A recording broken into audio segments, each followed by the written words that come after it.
Good morning all of you. मैं Rajneesh Sharma Konark coaching institute में आपका बहुत बहुत स्वागत करता हूं। अभी हमने परसेंटेज के बाद लाभ हानि को कवर किया और लाभ हानि पढ़ने के बाद हम लाभ हानि का ही जो एक हिस्सा होता है उसको यहाँ पर हमने अलग कर दिया है। अलग अलग टॉपिक में हम पढ़ रहे हैं। हालांकि ये एक ही टॉपिक होता है लाभ हानि और बट्टा, लेकिन बट्टा को इस बार हम अलग से पढ़ रहे हैं। इसकी 2 क्लासेस रहेंगी और दोनों क्लासेस में बट्टे से रिलेटिव जितने भी प्रश्न बन सकते हैं वो सबके सब प्रश्न हम यहाँ पर कंप्लीट करेंगे। आप में से कोई भी अगर चैनल पर नया है, जो फर्स्ट टाइम आया हुआ है, कैसे भी आ गया, अचानक से भी अगर चैनल पे आ गया है तो वीडियो को एक बार लाइक भी करें और चैनल को सब्सक्राइब भी कर लें। वीडियो को भले ही आप लास्ट में जाके लाइक करिए, कोई दिक्कत नहीं है, लेकिन चैनल को सब्सक्राइब ज़रूर कर लीजिए क्योंकि आपको और भी वीडियोस हम यहाँ पर देते रहते हैं। वो सारे वीडियो आपको मिलेंगे और साथ ही साथ आपको नोटिफिकेशन भी मिल जाएगा अगर आपने बेल आइकन को भी प्रेस किया है तो। चलिए यहाँ पर हम स्टार्ट कर रहे हैं इस टॉपिक को, और इस टॉपिक को आप ये समझ लीजिए कि UP police, NTPC, UP SI, Delhi police, हर किसी एग्ज़ाम के लिए ये इतना इम्पॉर्टेंट है कि डेफिनेट यहाँ से कम 2 प्रश्न किसी भी एग्ज़ाम में आपको हर हालत में रखे मिलेंगे। जहाँ पर मैथमेटिक्स आपके सिलेबस में आ रहा है वहाँ पर आपको हर हालत में यहाँ से 2 प्रश्न जरूर मिलेंगे। ठीक है, तो देखिए हम यहाँ पहले प्रश्न की ओर बढ़ेंगे। नया टॉपिक है तो मैं थोड़ा सा आपको बता दूँ। वैसे तो पिछला टॉपिक आपने पढ़ा होना चाहिए। अगर आपने पिछला टॉपिक नहीं पढ़ा है तो आप ज़रूर उसको पढ़ लीजिए, क्योंकि अगर वो टॉपिक आपने अच्छे से पढ़ लिया तो ये सारे सवाल एकदम बच्चा लगेंगे आपको। और अगर आपने पिछला वाला नहीं पढ़ा है और सीधा आप यहाँ पर आए हैं, आपने पिछले चैप्टर का आपको जानकारी नहीं है लाभ हानि की, उसका लिंक हमने दिया हुआ है, तो लाभ हानि की प्लेलिस्ट का पूरा लिंक आपको मिल जाएगा। अगर आपने नहीं पढ़ा है तो उसको ज़रूर पढ़ लीजिए। अगर वो पढ़ लिया तो फिर आपको ये बहुत अच्छा लगेगा। देखिए, क्रय मूल्य और विक्रय मूल्य। क्रय मूल्य का मतलब होता है जिस पर कोई चीज़ खरीदी जाती है, विक्रय मूल्य जिस पर कोई चीज़ बेची जाती है। लाभ हानि भी समझते होंगे। लाभ हानि का मतलब होता है लाभ तब होगा जब हमने खरीदी हुई वस्तु को और ज़्यादा रुपए में बेचा है, और हानि तब होती है जब हमने खरीदी हुई वस्तु को और कम रुपए में बेच दिया है, मतलब लागत से भी कम में बेचा हुआ है, तब हानि हो जाती है। अब देखिए, छूट की जो बात है, यहाँ पर हम पूरे चैप्टर में छूट की बात करेंगे, लेकिन इन शब्दों का प्रयोग भी होता रहेगा, लाभ हानि का प्रयोग होता रहेगा। यहाँ पर छूट जो होती है ये हमेशा अंकित मूल्य पर डिपेंड करती है। अंकित मूल्य का मतलब होता है जो मूल्य वहां पर लिखा हुआ है, मतलब एमआरपी। जब भी आप किसी वस्तु को लेने जाते हैं तो उस पर एक एमआरपी होती है, एक टैग मूल्य होता है जो उस पर लिखा रहता है, तो उस मूल्य पर हमेशा डिस्काउंट दिया जाता है। और डिस्काउंट को हम यहाँ पर पढ़ रहे हैं, बहुत ही अच्छे से समझ में आ जाएगा। ऐसी कोई भी इसमें चीज़ नहीं आने वाली जो आपको समझ में ना आए, लेकिन इससे पहले आपने लाभ हानि वाला पूरा चैप्टर अगर अच्छे से पढ़ा है तो बहुत बेहतर तरीके से आप यहाँ पर समझ पाएंगे। चलिए तो स्टार्ट करते हैं। कुछ पैटर्न हम यहाँ पर सीखेंगे। कुछ पैटर्न हमने यहाँ पर आज की इस पहली क्लास में रखे हुए हैं आपके लिए, और एकदम सीक्वेंस से रखे हुए हैं, समझ में आ जाएंगे बहुत अच्छे से। देखिए, पहला हमारा सवाल है कि एक दुकानदार 1250 रुपये में एक वस्तु बेचता है। एक दुकानदार क्या करता है, 1250 रुपये में एक वस्तु को बेचता है जो कि 1500 रुपये के रूप में चिन्हित है। देखिए, लैंग्वेज बदलेगा थोड़ी सी हर बार। 1500 रुपये के रूप में चिन्हित है। चिन्हित का मतलब जिस पर लिखित है, जो हमें इंडिकेट किया गया है कि ये 1500 रुपये इस पर चिन्हित है, यानी कि छपा हुआ है। ठीक है, तो 1500 रुपये छपा हुआ है, यानी कि अंकित मूल्य क्या हो गया, छपा हुआ मूल्य ही तो अंकित मूल्य होता है। और विक्रय मूल्य क्या है, 1250, यानी 1500 रुपये लिखा हुआ था लेकिन आपने बेच कितने में दिया उसको, 1250, तो डिस्काउंट आपने कितना दे दिया। अब देखिए, प्रतिशत छूट बराबर एक फॉर्मूला, हालांकि हमने, अगर आपने पिछला चैप्टर पढ़ा होगा तो लाभ हानि की पहली वाली जो क्लास थी उस क्लास में आपको हमने बताया था कि ये फॉर्मूला कैसे बनता है, इसका जनरल क्या होता है, इसका मतलब क्या है, हमने इसको डिटेल में समझाया था। तो अगर आपने नहीं पढ़ा है तो एक बार यहाँ पे समझ लीजिए। प्रतिशत छूट जब भी हम निकालेंगे तो यहाँ पर हम लिखेंगे टोटल छूट कितनी दी जा रही है और बटे में आएगा अंकित मूल्य, जबकि लाभ हानि दोनों के लिए हमेशा क्रय मूल्य अपॉन में आता है इंटू 100, क्योंकि छूट की गणना हम अंकित मूल्य पर करते हैं, इसीलिए यहाँ पर अंकित मूल्य रहेगा। इतनी बात क्लियर हो गई। तो अब देखिए, इस केस में छूट कितनी मिल रही है, 1500 वाली चीज़ को हम कितने में बेच रहे हैं, 1250 में, तो डिस्काउंट कितना मिल रहा है, 250। अंकित मूल्य कितना है, 1500 इंटू 100। 0 से 0 काटिए, 25 छक्का 150 हो जाएगा, और 100/6, 100/6 का मतलब हो जाएगा 50/3, 2 से काट दिया 100/6 का मतलब 50/3 हो जाएगा, और इसे जब सॉल्व करेंगे तो 16 सही 2/3 या फिर 16.67 इसको लिख सकते हो। एकदम सिंपल सा प्रश्न था। क्या था कि हमें अंकित मूल्य दिया था, बिक्री मूल्य दिया था, हमें पता है कि 250 रुपये का डिस्काउंट दिया जा रहा है। डिस्काउंट हमेशा किस पे दिया जाता है? अंकित मूल्य पे, इनटू 100 कर दिया। हमने यहाँ से परसेंटेज निकाल दिया कि डिस्काउंट का यहाँ पर क्या परसेंटेज है। क्लियर होगी बात? चलिए और आगे बढ़ते हैं अगले प्रश्न की ओर। हर प्रश्न आपको नया मिलेगा और इस पहली वाली क्लास में ही आपको इतने सारे प्रश्न, इंपॉर्टेंट प्रश्न मिल जाएंगे, बहुत सारे इंपॉर्टेंट प्रश्न। लगभग इस चैप्टर का दोनों क्लासेस का हम 80% इस पहली क्लास में ही कवर कर लेंगे। ठीक है। एक कमीज 10% के डिस्काउंट पर 135 रुपए में बेची जाती है। देखिए, अगर आप लोगों ने लाभ हानि पढ़ा है तो मैं उसी लैंग्वेज में आपको ये पूरा चैप्टर समझा दूंगा।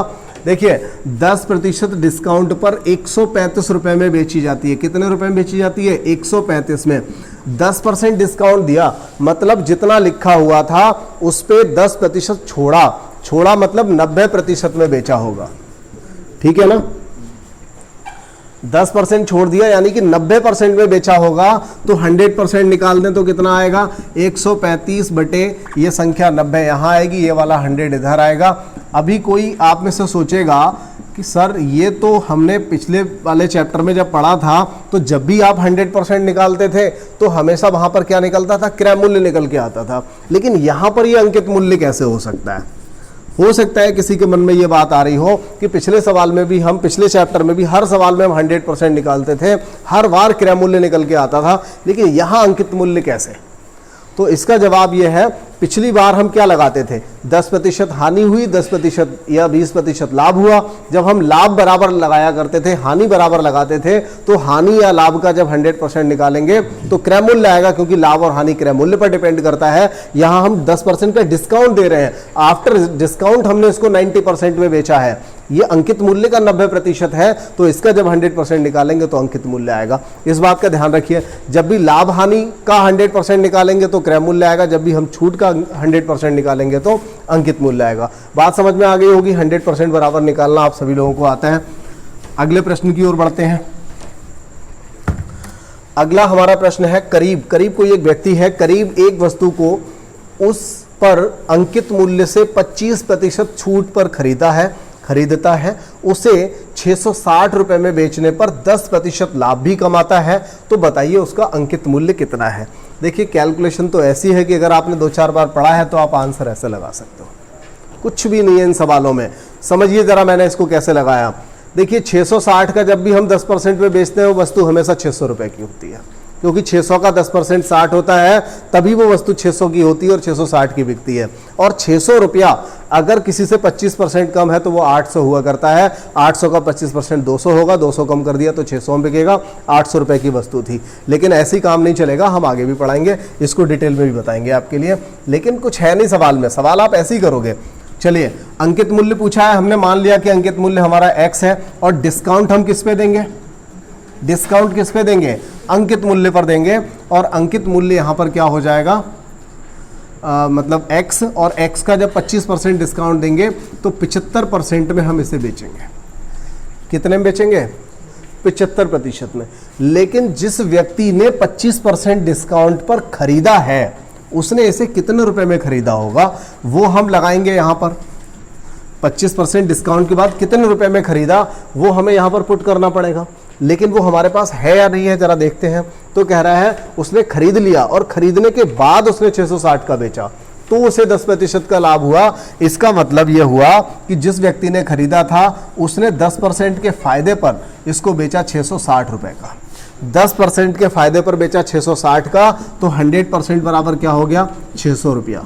ठीक है, ये 600 हम यहां पर लगाएंगे। तो हम चाहे तो ये भी कर सकते थे, 75% बराबर 600 और 100% बराबर 600 बटे 75 गुणा 100 बटे में आएगा। टोटल यहाँ पर आ जाएगा, देखिए 75 से काटा 8 आएगा, तो ये 800 आ जाएगा। अब देखिए फिर से कुछ लोगों को एक समस्या होगी, 100% यहाँ भी निकाला, यहाँ भी 100%, चक्कर क्या चल रहा है इस सवाल में? लोगों को हो सकता है ये दिक्कत आ रही हो, लेकिन समझिए उसको। हमने क्या कहा यहाँ पर, सवाल ने क्या बोला कि करीब एक वस्तु को उस पर अंकित मूल्य से 25% डिस्काउंट पर खरीदता है। ठीक है, अंकित मूल्य से अगर 25% डिस्काउंट पे खरीदेगा तो 75% में खरीदेगा, लेकिन कितने का खरीदा अभी जरा देख लेते हैं।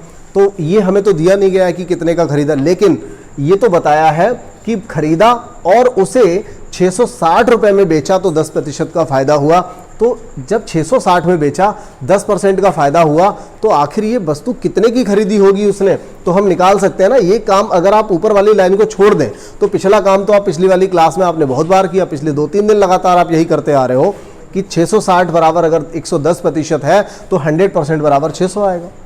लेकिन यहां पर क्या था, 10% लाभ। जब आपने लाभ का 100% निकाला तो क्या निकल आया, क्रय मूल्य। क्या निकला, ये क्रय मूल्य, यानी कि इतने रुपए में खरीदा था उसने, कितने में, जबकि 75% पे खरीदा था, डिस्काउंट पे खरीदा था 25% के। तो ये हम यहाँ पर छूट की बात कर रहे हैं, यानी अंकित मूल्य के 75% पे खरीदा तो 600 का खरीदा, यहाँ से 100% निकालेंगे तो ये MRP निकल के आ जाएगी, उसकी अंकित मूल्य निकल के आ जाएगा 800 रुपये। इस तरह से अब देखिए ये इतना सब कुछ बताया, लेकिन जो सबसे पहले मैंने मेथड बताया था वो अपनी जगह बिल्कुल ठीक था, लेकिन बस थोड़ी सी कैलकुलेशन आपको आनी चाहिए, थोड़े से प्रश्नों को आपने किया होना चाहिए, तो आप 800 इसका बहुत आसानी से लगा सकते थे। थोड़ा सा प्रैक्टिस करिए, और जिन लोगों ने करी होगी प्रैक्टिस उनको ये बात समझ में आई भी होगी, और जो लोग फर्स्ट टाइम पढ़ रहे हैं, स्टार्टिंग है जिनकी, ऐसे लोग इस क्लास को 2-3 बार देखिए, 2 बार कम से कम देखिए तो समझ में आ जाएगा। पिछली क्लास से आप रेगुलर देखिए, बल्कि परसेंटेज से स्टार्ट करिए, परसेंटेज से लेकर के यहाँ तक आइए, आपको हर हालत में एक एक चीज समझ में आने लगेगी। चलिए अगला एक सवाल है, अंकित मूल्य क्रय मूल्य से 10% अधिक अंकित किया गया और अंकित मूल्य पर 10% का डिस्काउंट दिया गया, इस प्रकार किसी विक्रेता को उस बिक्री में 1% की हानि होगी। सभी लोगों ने लगा लिया होगा, पढ़ाया है मैंने, पिछले चैप्टर में हम लोग कर चुके हैं इन चीज़ों को। क्या किया था हमने, जब भी किसी वस्तु पे 10% बढ़ाएं और बाद में 10% घटा दें तो हमेशा 1% की हानि होती है। 20 बढ़ाएं 20 घटाएं तो 4 की हानि होती है, 30 बढ़ाएं 30 घटाएं तो 9% की हानि होती है। पढ़ते आ रहे हैं हम लोग ये, ठीक है ना। और x + y + x5/100 भी लगा सकते हो, अदरवाइज आप थोड़ा सा इसको व्यवहारिक तरीके से भी कर सकते हो। मान लीजिए किसी वस्तु का रेट 100 रुपया है, 100 रुपया था और आपने क्या किया, उस पर 10% बढ़ा दिया, 110 हो गया। अब इसमें से 10% घटाओ, 110 का 10% कितना हुआ, 11 घटा दिया तो 99 रह गया, 100 से 99 रह गया, मतलब 1% का नुकसान हो गया। एकदम क्लियर है, बहुत ही सिंपल सा मेथड है, सभी लोगों को समझ में आया होगा। अगला, एक व्यापारी अपने माल पर इतना मूल्य अंकित करता है, कितना करता है, एक व्यापारी अपने माल पर इतना मूल्य अंकित करता है कि 10% की छूट दे दे और फिर भी उसे 12% का लाभ हो जाता है। अगर किसी वस्तु की लागत 720 रुपया है तो उसका अंकित मूल्य बताइए। वो कहना ये चाहता है 720 रुपये में खरीद के लाया, अब उस पर इतना ज़्यादा रेट लिख लेता है, कितना ज़्यादा लिखता है कि उस पर डिस्काउंट भी करता है, फ़ायदा भी ले लेता है। मतलब 720 रुपये की थी लेकिन उसने ज़्यादा रेट लिख लिया। अब जब ज़्यादा लिख लेगा तो उस पर डिस्काउंट भी दे देगा और फिर भी उसे फ़ायदा भी हो जाएगा। मतलब जैसे कोई भी व्यक्ति होता है, कोई भी चीज़ को जब बेचता है तो हमेशा वो क्या करता है, ज़्यादा रेट बताता है, फिर कुछ डिस्काउंट भी दे देता है, लेकिन फिर भी वो आपसे फ़ायदा लेकर के चला जाता है। ठीक है, तो वही यहाँ पर प्रोसेस है, लेकिन यहाँ सवाल है तो हम सवाल के तरीके से करेंगे। तो देखिए अंकित मूल्य यहाँ पर दिया हुआ है, पूछा हुआ है मतलब, तो अंकित मूल्य को आप x मान लीजिए, डिस्काउंट दे दीजिए भाई, इसमें 10% का डिस्काउंट दे दीजिए। अब ये कितने का बेचा उसने, ये बेचा ना इसको, क्योंकि x रुपए की वस्तु थी, अंकित मूल्य x था, उसने 10% डिस्काउंट पर बेच दिया। अगर 10% का डिस्काउंट दे दिया इसका मतलब 90% पे बेचा होगा ना। तो ये क्या है, ये विक्रय मूल्य है। उसने अंकित मूल्य के 10% के डिस्काउंट पर 90% रुपए में इस वस्तु को बेच दिया था। इस बात को हम यहीं पे छोड़ देते हैं पहले, इसके बाद देखते हैं छूट देने के बाद भी उसको कितना फायदा हुआ, 15% का फायदा हुआ। और फायदा हमेशा वो कौन से मूल्य पर लेगा, लागत मूल्य पर लेगा।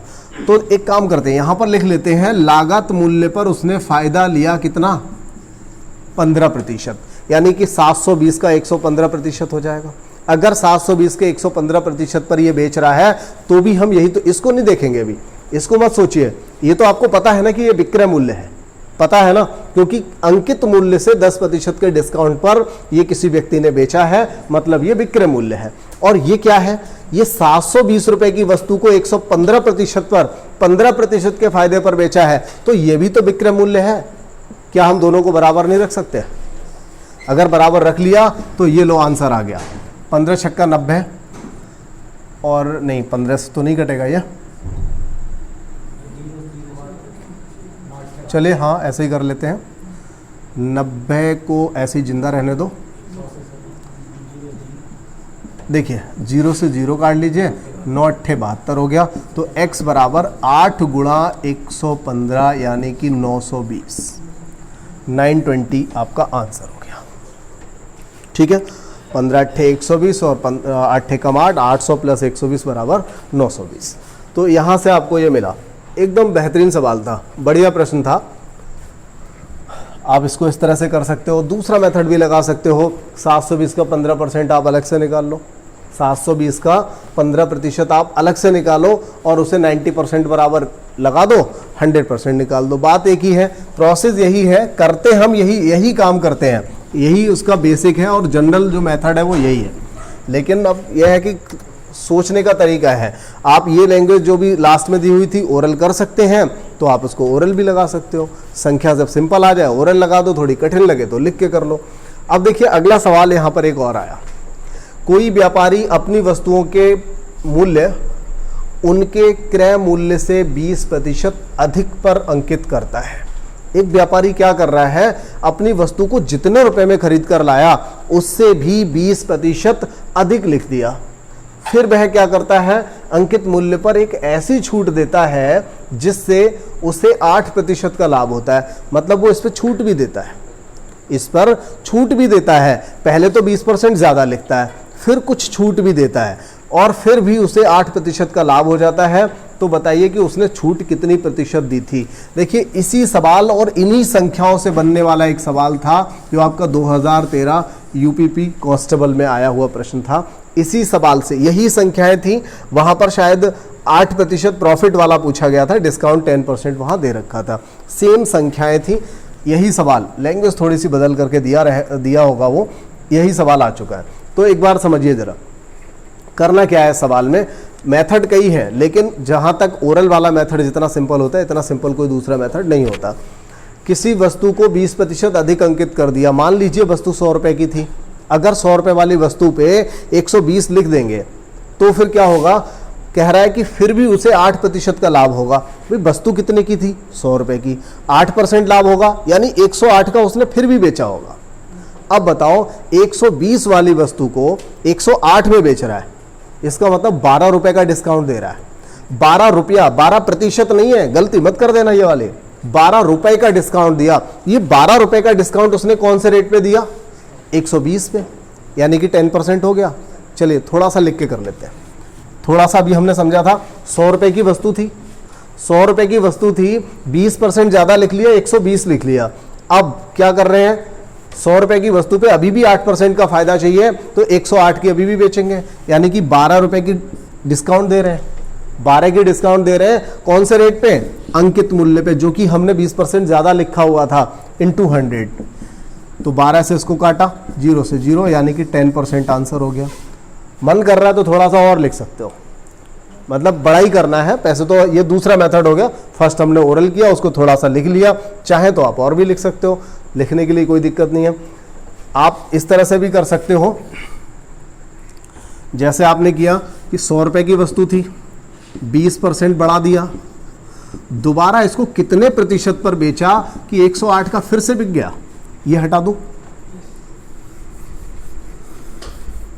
100 रुपए की वस्तु थी, 120 लिख दिया, फिर उसे कितने % पे बेचा गया कि 8% का फिर भी फायदा हो गया। तो देखते हैं जरा, 100 से 100 काटा, 1 0 से 0 काटा, 12 से 12 ने 108, x बराबर हो गया 90। यार इसने क्या किया था, 90% पे बेचा था। 90% बेचा मतलब 10% का डिस्काउंट दिया था। ऐसे भी कर सकते हैं, कोई भी मेथड लगाइए, जो मेथड आपको ठीक लग जाए वही दिमाग में उतार लीजिए, अच्छे से उसी मेथड से कर लीजिए। लेकिन सवाल एक एक यूनिक क्वेश्चन आपके सामने रखा हुआ है, सभी प्रश्न रिपीट होते रहते हैं ऐसे वाले। एक व्यापारी अपने माल को लागत मूल्य से 25% अधिक अंकित करता है। यदि वह अपने ग्राहकों को 10% का डिस्काउंट भी देता है तो बताइए उसे कितना फायदा होगा। बहुत आसानी से आप आंसर यहाँ पे लगा सकते हो। कैसे लगाओगे? अभी जो काम किया था ना उसको ओरल कर लेते हैं। 100 रुपए की वस्तु थी, 25% ज्यादा लिख दिया, 125 लिख दिया।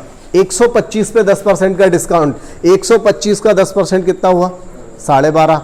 जब 125 से 12.5 का डिस्काउंट दे दोगे फिर भी 112.5 की वस्तु बिक जाएगी। इसका मतलब अभी भी फायदा कितना हो जाएगा? 12.5 का। कुछ लोगों को समझ में नहीं आया, लिख लो। 100 रुपए की वस्तु थी, 25% बढ़ा करके लिख दिया, 10% का डिस्काउंट दे दिया।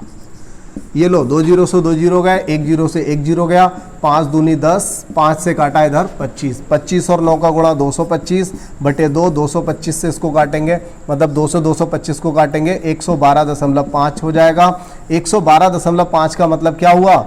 100 रुपए की वस्तु अभी भी कितने की बिक रही है? 112.5 की। फायदा कितना मिल रहा है? 12.5%। कितना फायदा मिल रहा है? 12.5% का अभी भी फायदा मिल रहा है। ठीक है, तो कोई भी मेथड अपनाइए, लेकिन सवाल बहुत अच्छे वाले हैं। ये सवाल एकदम आते रहते हैं इस तरह के प्रश्न। चलिए और अगला प्रश्न। एक दुकानदार को अपनी चीजों की लागत से कितने प्रतिशत ज्यादा अंकित मूल्य रखनी चाहिए? मतलब वो ये कह रहा है, ये सवाल अब तक का एकदम चेंज है। और ध्यान करिए, शायद हमने ये 3rd वाली क्लास में एक सवाल आ गया था, अचानक वहां आ गया था, तो मैंने कहा कि ये प्रश्न हम बहुत अच्छे से अगली क्लास में समझेंगे। एक प्रश्न आया था वहां पर, ये वही उसी प्रश्न का ये मतलब रूप है, और यही प्रश्न वो है जो पूछा जाता है। तो देखिए सवाल क्या कह रहा है यहाँ पर कि एक दुकानदार को अपनी जो चीजें हैं उनकी लागत मूल्य से कितना प्रतिशत ज्यादा लिख देना चाहिए। अब तक हम यही काम कर रहे थे, देखिए आप पिछले सवाल को जरा देख लीजिए, यही काम कर रहे थे, बस थोड़ा सा सवाल फिर से बदल के पूछा गया है, लेकिन अगला सवाल चेंज है। एक व्यापारी अपने माल को 25% ज्यादा लिख देता है, उस पे से 10% डिस्काउंट भी दे देता है, तो बताइए कितना फायदा हो जाएगा। अब इसी सवाल को थोड़ा सा अपग्रेड कर दिया, क्या लिख दिया? एक दुकानदार अपनी चीजों को कितना % ज्यादा लिखे। ये नहीं दिया कि इतना प्रतिशत बढ़ाकर लिखा, वो कह रहा है कितना प्रतिशत ज्यादा लिखना चाहिए कि वह उन पर 12% का डिस्काउंट दे, फिर भी वो 32% का लाभ पा सके, फिर भी 32% का लाभ पा सके। अब देखिए इसको अगर सबसे सिंपल मैं मेथड की बात करूं तो वो क्या होगा? हमें पता है ना कि हम किसी भी वस्तु को 100 मानते हैं, अगर 32% का फायदा मिलेगा तो वस्तु हमें कितने की बेचनी पड़ेगी? 132 की। हमने वस्तु कितने की मानी है? 100 की ना, याद रखना इस बात को, पूछूंगा अभी मैं थोड़ी देर में। 32% लाभ पर बेचा है तो 132 की तो बेचेंगे ना, ठीक है। फिर वो कह रहा है जबकि हमने बेची कितने की थी? 12% डिस्काउंट पर, यानी 88% बराबर 100% बराबर निकाल दीजिए। 132 बटे 88 गुणा 100, 11 अट्ठे 88, 11 से काटेंगे 12, 4 दूनी 4 तिया, 2 से काटेंगे 50, 50 तिया 150। अंकित मूल्य कितना? खरीदा कितने का था? 100 रुपए का। खरीदा कितने का था? 100 रुपए का। अंकित मूल्य कितना लिखा? 150। कितना % ज्यादा लिखा? 50%। अपने आप में अच्छा मेथड है, कोई दिक्कत नहीं है। हम अगला सवाल भी तो करेंगे इसी तरीके से। हमने क्या किया यहाँ पर? हमने ये किया, 100 रुपए की वस्तु मानी थी, 32% ज्यादा में उसको हमने बेच दिया, लेकिन जब बेचा था तो 12% डिस्काउंट पर भी तो बेचा था, तो अंकित मूल्य पे 12% का डिस्काउंट दे दिया और जितने की थी उस पे 32% का लाभ भी दे दिया। अब इसी सवाल की एक लाइन और समझ लीजिए। हमने यहाँ पर दरअसल इस सवाल में क्या माना कि लागत मूल्य तो है हमारा 100 रुपया और अंकित मूल्य हमारा यहाँ पर क्या है? x रुपया। आप ऐसे समझ लीजिए, हालांकि ये काफ़ी है जितना हमने बता दिया, लेकिन फिर भी आप यहाँ समझ लीजिए। तो x का 88% पर बेचा, x को 88% पर बेचा, जबकि इधर हमने लागत मूल्य के 132% पर बेचा। यही तो काम किया था हमने। इसी को, इस पहली लाइन को हमने पहले लिखा नहीं था, अब यहां पर लिख करके समझा दिया आपके लिए। तो क्या हुआ? किसी वस्तु को 88% में बेचा, जबकि उस वस्तु को हमने खरीदा कितने में था? 100 रुपए में, तो उस पर 32% लाभ पर भी बेचा। तो ये भी बेचा, यानी कि विक्रय मूल्य, ये भी विक्रय मूल्य, दोनों विक्रय मूल्य को हमने बराबर रख दिया और यहाँ से x का मान हम निकाल पाए हैं। ये कितना आ गया? 150। तो अब देखिए इस तरह का सवाल हमने और भी रखा है और आपको वहाँ समझ में आ भी जाएगा। ठीक है, तो सिंपल ही करेंगे, एकदम छोटा सा करेंगे, क्योंकि अभी हमें पता है ना हमने वस्तु को खरीदा कितने रुपए में था, 100 रुपए में। आगे भी पूछूंगा मैं, ध्यान रखना, ठीक है। एक व्यापारी अपने ग्राहकों को अंकित मूल्य पर 10% की छूट देता है। अच्छा, इसका मतलब 90% पे बेचता होगा, ठीक है। अब वो 20% का लाभ कमाता है। वस्तु कितने की खरीदी थी, 100 रुपए की, 20% लाभ कमा रहा है, इसका मतलब 120 की बेच रहा होगा, ठीक है। 100% निकाल दीजिए, 120/90 गुणा 100, 3 तिया और 3 से काट दीजिए, 3 चौका 12, तो ये कितना आ गया, 400/3। इसे हम काटेंगे तो 133.33 आ जाएगा। खरीदी कितने की थी, 100 रुपए की, 133.33 लिख दिया था, तो कितना % ज्यादा लिख दिया था,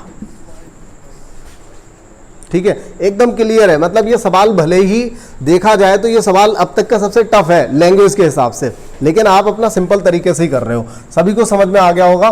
20% फायदे पर बेची 120 की, क्योंकि खरीदी 100 की थी, और इधर 90% पे बेची, 10% का डिस्काउंट दिया था, 100% निकाला, 133.33 आया। ये क्या आया भाई, हम डिस्काउंट का 100% निकाल रहे हैं ना, यहाँ डिस्काउंट दिया, 100% निकाला तो अंकित मूल्य हुआ, जबकि खरीदी कितने की थी, 100 की। 100 वाली पे अगर 133.33 लिखा, इसका मतलब हमने 33.33 को बढ़ा करके लिखा था, वही हमारा आंसर हो गया।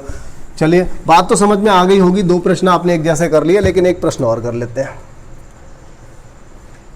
हाँ, फिर से वही प्रश्न आया, किसी वस्तु के अंकित मूल्य को क्रय मूल्य से कितना प्रतिशत बढ़ा करके लिखें कि 5% का डिस्काउंट दें और फिर भी 4.5% का फायदा भी हो जाए। तो वस्तु कितने की खरीदी थी हमने, 100 की, 4.5 के लाभ पे बेचोगे, 104.5 की बेचोगे। कितने की बेचोगे, 104.5 की, और 5% डिस्काउंट पे बेची थी ना, 95% बराबर इतना, तो 100% बराबर कितना, 104.5/95 गुणा में जाएगा 100। दशमलव हटा लो यहाँ से और 1 0 चला जाएगा। फिर इसे काट लो, उम्मीद है 19 से कट जाना चाहिए, 19 पंजे और 19 से इसको काट लो, 19 पंजे 95, 19 पंजे फिर से 95, इससे काटा 11, 11 और 10 का गुणा कितना हो जाएगा, 110। खरीदी कितने की थी, 100 रुपए की, 110 लिख दिया, कितना % ज़्यादा लिख दिया, 10% ज़्यादा लिख दिया। अब तो मुझे उम्मीद है कि जितने लोग भी देख रहे हैं वीडियो, सभी को ये वाली बात तो समझ में आई गई होगी कैसे करना है इसको। इसके बाद देखिए अगला सवाल चेंज हो गया थोड़ा सा, और अच्छा सवाल है आपके सामने।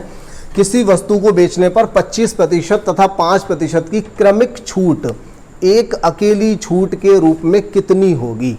सवाल में उसने क्या बोला कि एक कोई वस्तु है, उस पर 2 छूटें मिल रही हैं, वो भी क्रमिक। ये देखिए क्रमिक शब्द जरूर कहेगा। क्रमिक का मतलब क्या होता है, ये बात आप अच्छे से समझ लो। जैसे 100 रुपए की वस्तु थी, 10% का डिस्काउंट दे दिया, कितने की बची, 90 की। फिर 10% का दे दिया तो कितने की बची, कई लोग 80 सोच रहे हैं, वो लोग गलत सोच रहे हैं। 90 पे क्रमिक का मतलब होता है पहले 10% छूट दे दी, जितने रुपए की वस्तु रह गई उस पे 10% छूट और दोगे तो 90 का 10% 9 हुआ। जब इसमें से 9 की छूट दोगे तो 81 बचेगा। बस ये वाली बात है जो क्रमिक छूट में यहाँ पर लगाते हैं हम लोग। इस बात को बहुत अच्छे से याद रख लीजिए, ध्यान भी रखिएगा, जब भी यूज होगी इसी तरह से होगी। अब देखिए इसका एक फॉर्मूला भी होता है, रटना पड़ेगा।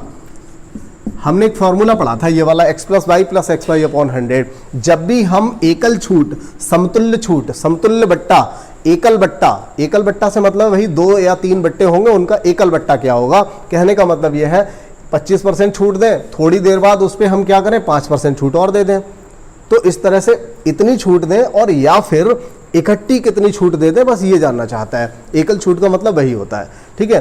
तो यहाँ पर आपको क्या याद रखना है, पिछला वाला जो फॉर्मूला था उसमें थोड़ा सा चेंज करके आप याद रखिए।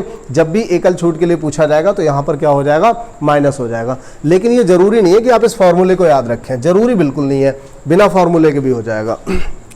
कैसे, और देखिए फॉर्मूले, बिना फॉर्मूले के हो जाएगा, लिखना भी नहीं पड़ेगा, कैलकुलेशन भी नहीं करनी पड़ेगी, लेकिन हम सहारा फॉर्मूले का भी ले लेंगे, ये भी पॉसिबल है, हो जाएगा ऐसा। कैसे, इन दोनों को जोड़ना है ना, तो 25 और 5 को जोड़ लिया, कितना हो गया, कितना हो गया 30।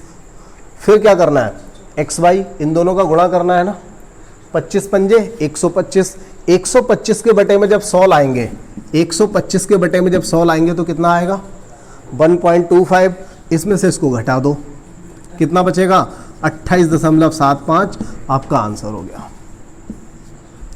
मतलब करा हमने फॉर्मूले से ही, लेकिन उसको ओरल कैसे, दोनों को जोड़ लो, दोनों को गुणा करके 100 से डिवाइड करके माइनस कर दो, ये काम कर सकते हैं।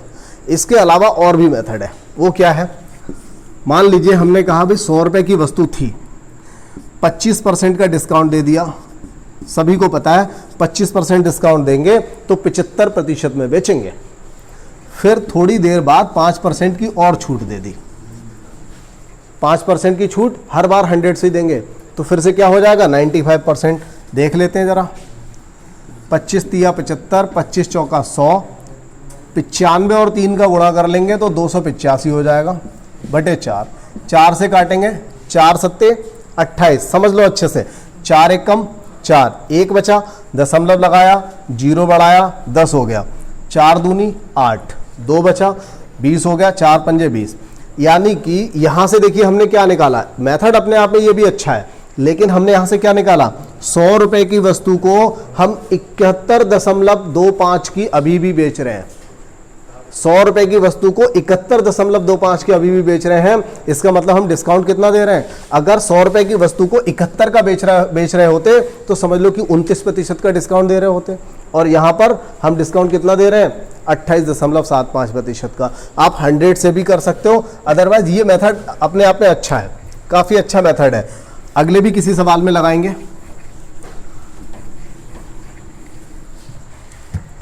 अगला सवाल है, और यहां पर देखिए 3 छूटें दे रखी हैं, 3 छूटें दी हैं। ज्यादातर ऐसा होता है कि जब 3 छूटें दी होती हैं तो 99.9% ये पॉइंट में जाता है, आंसर इसका पॉइंट में आता है। वैसे तो 2 छूट में भी पॉइंट में चला जाता है, लेकिन 3 में तो मैक्सिमम चांस रहते हैं कि पॉइंट में जाएगा ही जाएगा। तो देखिए इसको हम कैसे करेंगे, 2 तरीके हो सकते हैं इसके भी। एक तो यही कि इन दोनों का पहले निकालो, इन दोनों को कैसे निकालेंगे, दोनों को जोड़ा 30, इन दोनों का गुणा किया 200, 200 बटे 100 माइनस 2 यानी कि 28, तो ये हो गया पूरा 28 और ये हो गया 40। अब इन दोनों का निकालिए तो 28 और 40 कितना हुआ 68, और माइनस क्या करना है 28 गुणा 40 बटे 100। अब 28 का 4 गुना कितना हुआ, 28 का दुगना कितना होता है 56, 56 का दुगना कितना हो जाता है 112, 112 बटे 100 तो कितना हो जाएगा 1.12, इसको माइनस करना है तो 68 में से ये हुआ 28 और 40 68, और 68 से हमें क्या करना है इन दोनों का मल्टीप्लाई, ये होगा 28 गुणा 40 यानी कि ये बनेगा 1120, और 1120 में 11.20 आएगा यहाँ पर जब 100 से डिवाइड करेंगे तो अब इसको माइनस कर लो, 68 में से 11.20 माइनस करोगे तो क्या बचेगा 56.80। मतलब ये सवाल का वही तरीका था जो हमने पिछले सवाल में किया था, लेकिन 3 स्टेप में था, 3 अलग अलग प्रतिशत दिए थे, तो हमने इसको ऐसे किया। किस तरह से, दोनों को जोड़ा, इन दोनों का जो गुणनफल हुआ बटे 100 करके हमने वो वाला माइनस कर दिया, 28 रह गया। अब इस 28 का और इस 40 का फिर से निकाला, दोनों को जोड़ा 68 हो गया, दोनों का गुणा किया 1120 हो गया, बटे 100 लगा करके दशमलव आ गया, इससे इसको माइनस कर दिया, ये आंसर हो गया। आप चाहें तो इससे भी कर सकते थे, 100 रुपए की वस्तु थी, 10% का डिस्काउंट दिया, फिर 20 का दिया, और फिर से इस पे 40 का दिया, 40% का फिर से दिया। तो अब देख लेंगे, 100 से 100 काट दिया, 2 जीरो से 2 जीरो चला जाएगा, ये आपका 3 और ये 5 हो जाएगा। ठीक है, 9 × 72 गुणा 3 बटे 5, ये हो गया 216, 216 बटे 5, 5 से काटेंगे 5 चौका 20, 5 से काटेंगे 5 चौका 20, ठीक है ना।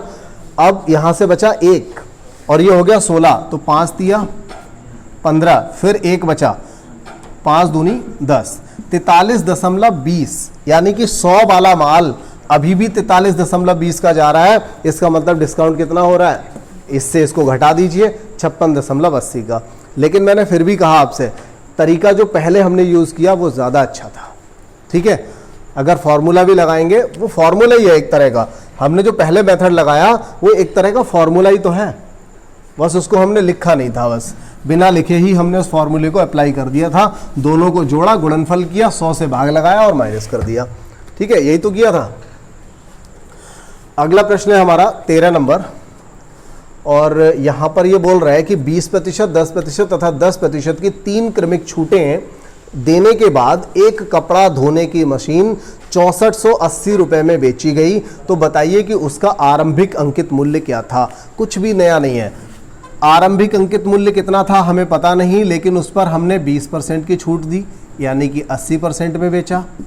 फिर हमने 10% की छूट दी, फिर हमने 10% की एक बार और छूट दे दी, और इतनी छूटें देने के बाद कितने रुपए में बेच दिया, 6480। एक्स का मान निकालेंगे, आंसर निकल आएगा। एक्स का मान निकालेंगे तो आंसर आ जाएगा। इतना काम तो कर ही लेंगे। अन्यथा एक काम दूसरा भी कर सकते हो। इन दोनों का प्रतिशत क्या आएगा, अभी अभी निकाला था, 28 निकाला था ना पिछले सवाल में, याद रखा करो। 28 और 10 का निकाल लो। 28 और 10 का कितना हो जाएगा, 38। 38 में से क्या घटाएंगे, दोनों का गुणनफल 280 यानी कि 2.8। तो 38 में से 2.8 घटाएंगे तो क्या बच जाएगा, 35.2। मतलब 35.2% का यहाँ पर डिस्काउंट हो रहा है। ये काम ओवरऑल अगर कर लिया तो कितना काम करना पड़ेगा आपको पता है, 35.2% का डिस्काउंट हो रहा है। मतलब आप कितने परसेंट में बेच रहे हो, अगर 35.2% का डिस्काउंट हो रहा है, इसका मतलब आप कितने परसेंट में बेच रहे हो उसको, तो 100 में से 35 घटा लो। 100 में से 35 घटाया, हो गया 65, और 65 यानी कि ये हुआ 64.8। इतने परसेंट में बेच रहे हो, कितने रुपए का, 6480 का। इसका देखो ये 100 गुना है, तो 100% निकालोगे तो 100 का भी 100 गुना आ जाएगा, 10,000। ये लो, ये काम कर सकते हो। इतना थोड़ी सी अकल का इस्तेमाल करना पड़ेगा। ये काम ओरल किया और इतना काम कर लिया, आंसर हो जाएगा। ज्यादा कलम नहीं चलाना पड़ेगा। ताहिर कहाँ लगे पड़े हो बेटा, आईपीएल तो अगले साल फिर से आएगा। 14 नंबर, एक व्यापारी अपनी वस्तुओं के अंकित मूल्य पर 10% की छूट देकर 25% लाभ प्राप्त करता है। एक व्यापारी अपनी वस्तुओं के अंकित मूल्य पर 10% की छूट देता है और फिर भी उसे 25% का लाभ प्राप्त होता है यदि वस्तु का अंकित मूल्य 50 रुपए हो। अब हमें यहां पर चलना पड़ेगा, हालांकि सवाल हमने पहले किया है ऐसा। 50 रुपए की वस्तु थी, 10% का डिस्काउंट दे दिया, फिर भी क्या हुआ, 10% का डिस्काउंट दे दिया, फिर भी जो भी उसका लागत मूल्य था उस पर 25% का फायदा भी हो गया। यही काम तो किया था हमने, पीछे भी हमने ये काम किया था। वहां इसको x माना था, यहां पर हमने 100 मान के कर लिया था। लेकिन यहाँ ये संख्या दे रखी है, 50 रुपये अंकित मूल्य है, 10% डिस्काउंट पे बेचेंगे, मतलब हम उसे 45 रुपये में बेचेंगे। इसका मतलब वो वस्तु 36 रुपये की होगी, तभी तो उस पर 25% उस पर जो हम बढ़ाएंगे तब जाकर के वो 45 की हो जाएगी। तो ये कैलकुलेशन जो होती है ना, ये बार बार चीज़ों को करने से आती है। इसमें अनुपात भी लगा लिया, ये समझ लीजिए मैंने अनुपात भी लगा लिया और आंसर ऐसे ही रख सकता था। कैसे लगाया, 50 रुपये की वस्तु पे 10% डिस्काउंट दिया, 45, 25% फायदा लोगे, 5 हिस्सों में बांटोगे 45 रुपये को, 4 हिस्से खुद के 100%, एक 5वां हिस्सा 25% वाला। देखिए सिर्फ एक तरीके से एक सवाल को पढ़ने से काम नहीं चलता। अगर ऐसा करोगे तो एक प्रोसेस रहेगा, बस उसी के बन के रह जाओगे, यही काम करोगे। लेकिन जब तक सवाल में घुसोगे नहीं, ये मत सोचो कि हमें लाभ ये आता है, हमें लाभ हानि और ये हमने कर रखा है, करा है, दोबारा समझिए। जितनी बार पढ़ेंगे उतनी बार कुछ नया पढ़ेंगे। आप तो पढ़ रहे हो, हम पढ़ाते हैं तब भी हम नया सीखते हैं, आप लोगों को पढ़ाते हुए नया सीखते हैं। तो यहाँ से देखिए मैंने ओरल जो किया था बिल्कुल बढ़िया मेथड था। 45 को 5 हिस्सों में डिवाइड करना है, 4 हिस्से आंसर होंगे, 36 हो गया। बाकी आप यहाँ से कर सकते हो, 100 से 100 काट लो, 50 25 दूनी और 25 पंजे, 5 से काटा 18 दूनी 36 आंसर हो गया। ये लो, चलिए ठीक है, और आगे बढ़े। फिर एक क्वेश्चन और करते हैं बस, इसके बाद बाकी के सारे क्वेश्चन हम अगली क्लास में करेंगे। अगला हमारा जो प्रश्न है यहाँ पर, ए 12,000 रुपये अंकित मूल्य वाली एक वस्तु खरीदता है और 10% 20% की क्रमिक छूट देता है। वह अपने क्रय मूल्य का 10% परिवहन पर खर्च करता है। वह इस वस्तु को किस मूल्य पर बेचे कि 15% का लाभ हो जाए। देखिए वैसे तो बहुत सिंपल सा प्रश्न है ये इसमें, लेकिन फिर भी देखिए कोशिश अगर आप करेंगे तो जरूर थोड़ा सा छोटा होता रहेगा। 10 और 20 का मतलब कितनी बार आ गया कि 28% होता है। 10 और 20 का 28 होता है, सीधा सीधा लगा दो 28% का मतलब 72% में बेचा होगा। एकल छूट लगा दी हमने यहाँ पर।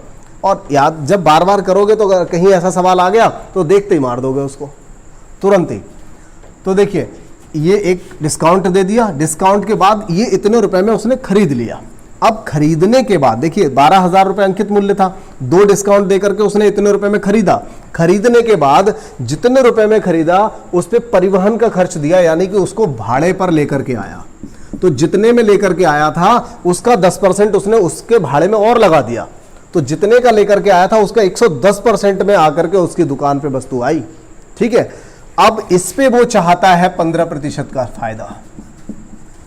उसे फाइनली ये वस्तु कितने रुपए की पड़ी है? इतने रुपए की, क्योंकि पहले कुछ डिस्काउंट पे लेकर के आया, उसके भाड़े में खर्च किया और इतना खर्च करने के बाद अब वो चाहता है कि उसे 15% का फायदा हो जाए।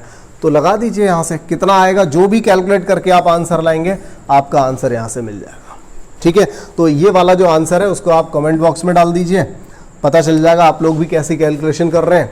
तो यहां तक हमने देखिए 15 क्वेश्चन को पढ़ा, लेकिन इस 15 में हमने लगभग 80% इस पूरे चैप्टर के लगभग हर टाइप को हमने कवर कर रखा है। अब सिर्फ सवाल जो आएगा वो लैंग्वेज बदल करके आएगा।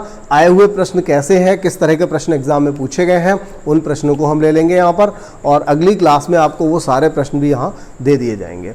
ठीक है, तो एक बहुत ही बेहतर सा चैप्टर था जो आपने अभी यहाँ पर किया, और अगली आखिरी इसकी जो क्लास रहेगी काफ़ी इंपॉर्टेंट रहेगी, उस क्लास में मिलेंगे। ठीक है, बचा हुआ जितना भी पोर्शन है वो सारा हम अगली वाली क्लास में ख़त्म कर लेंगे।